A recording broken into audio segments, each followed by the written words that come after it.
Aerial arts is like circus. When we think of Cirque du Soleil or we think of Ringling Brothers, when people are in the air, that would be aerial arts. Trapeze, swinging trapeze, flying trapeze. There's also aerial yoga. So for some people that don't feel comfortable wanting to get off the ground too much, they could start with aerial yoga, which are the hammocks that are very close to the ground, and you start to pull yourself up in them, lay back, and stretch. It's a great way to open up the body. So for some people, that may be where they want to begin. Aerial also is not just an exercise for the body, but it's an exercise for the mind too. That you have to stay so focused in the moment and really be learning movement and series of movements. So it's confusing, and it also keeps their mind fresh too.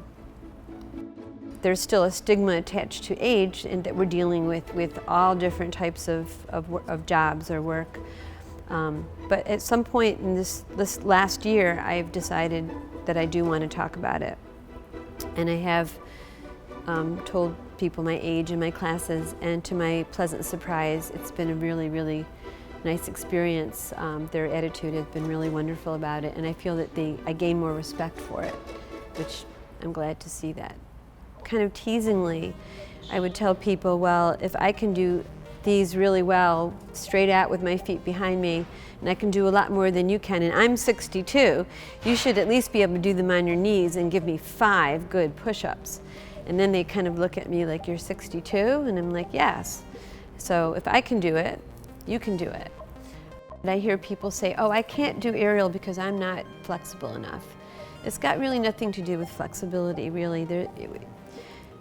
People have walked into class that could barely touch their toes, and their arch is just maybe just looking up at the sky. They can't even look back. You will open up as you're doing aerial arts because you're working with or against gravity.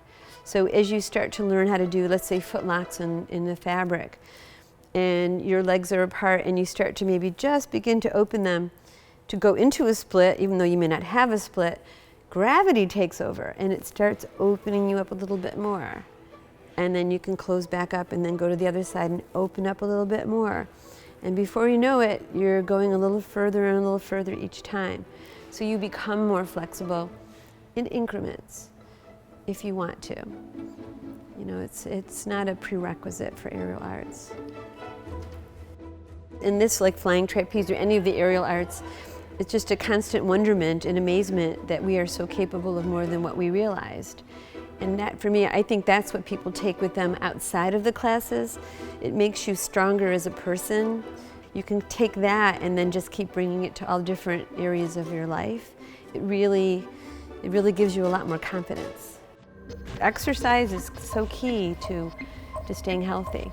Doesn't necessarily mean you have to climb curtains, but you have to exercise.